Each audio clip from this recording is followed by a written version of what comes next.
without children, living in a studio apartment. We were both working, had pretty successful lives. He was working for the bank, and I believe I was as well. Basically, she and I, for a few months before, we got the diagnosis, but things took a change after that. But prior to that, we have a wonderful life, and we still do. I had just finished my degree at Queens. I was working full-time. I would work maybe 40, 60 hours per week and take 2 classes at night. Did this for years.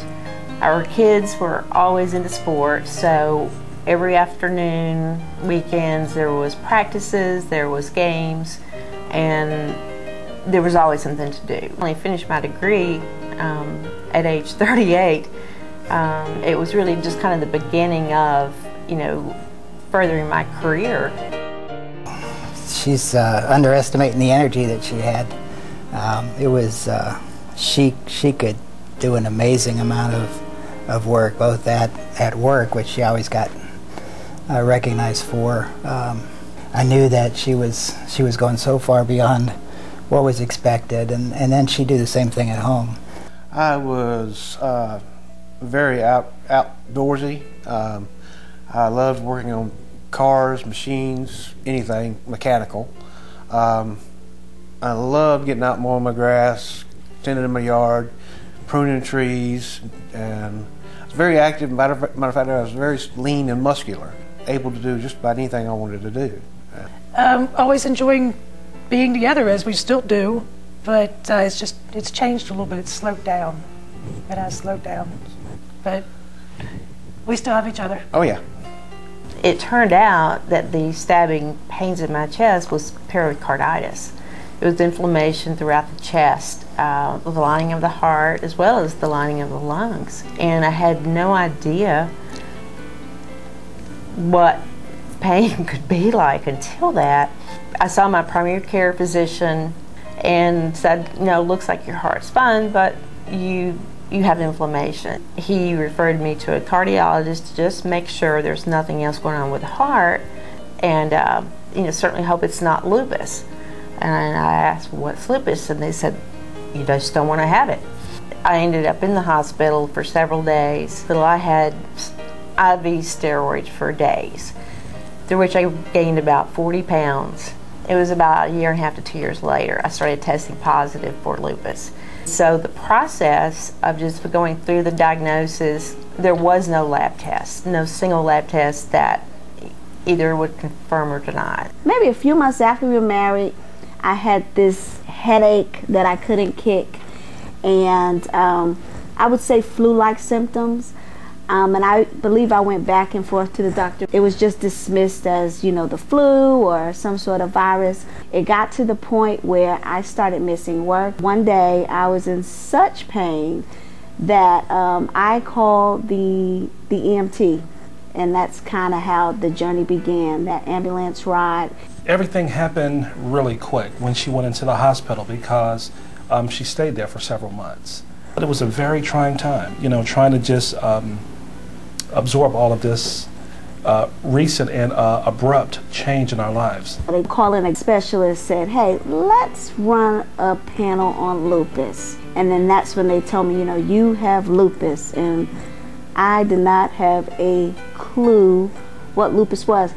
I started having real problems, shortness of breath. I was constantly tired. I could never get enough rest. And the more I pushed myself, the more I hurt or I had problems. And I had a lot of digestive issues going on. A rash finally showed up on my chest. When nobody knew what it was, they told me to go to a dermatologist. I put it off and I put it off. Finally went to a dermatologist and she took a biopsy and it came back as lupus. First year I was really, really, really depressed. I mean, that first year for me was very dark. But after I realized, hey, this thing ain't going away. Am I going to let it eat me up, or I'm going to keep on going? Keeps on going. I got to go. Well, the first couple of years, it was an adjustment because I went from being able to do things with my friends, being the life of the party, going on vacation, to I can't, I'm tired, taking all these meds. I was not used to taking as many meds as I was taking. She goes to the doctor, and sometimes, like, she stays in the sun. She has to get out of the sun. She can't stand up for too long. I think with any disease, there's also a certain fear of the worst. So I guess it's always kind of like a dark cloud. It's always a possibility, but I try to stay positive.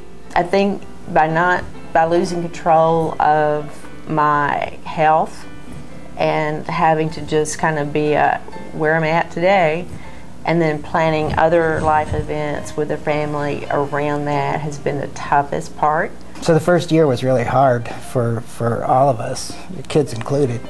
You know, you're supposed to take care of your family, and it's hard to realize that there's certain things you can't do.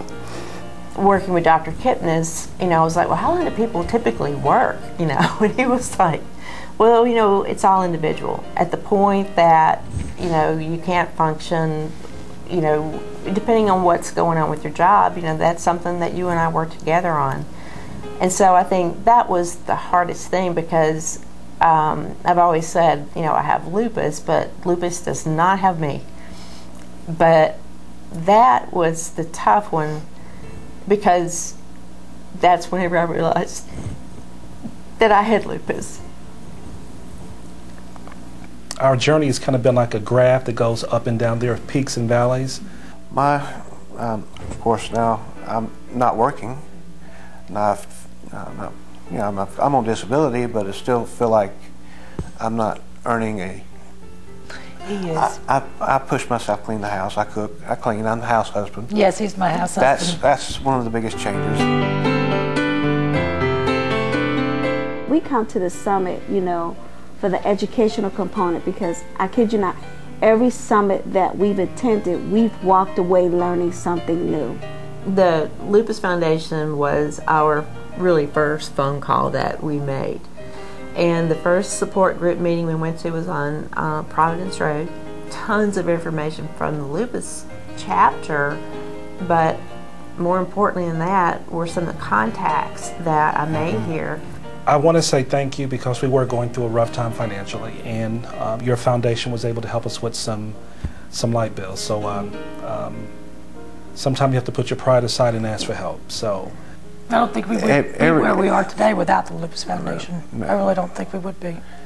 I think for anyone associated with the gala, this is a great opportunity not only to give support an amazing foundation, but to also thank you for the generous support that you're offering by not only being here, but good services that you offer to raise funds for the Lupus Foundation. Because without people who care, these kinds of funds could not be raised. Funding for research is so vital.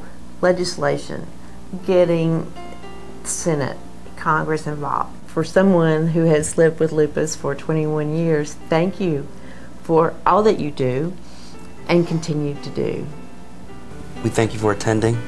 We appreciate you coming out.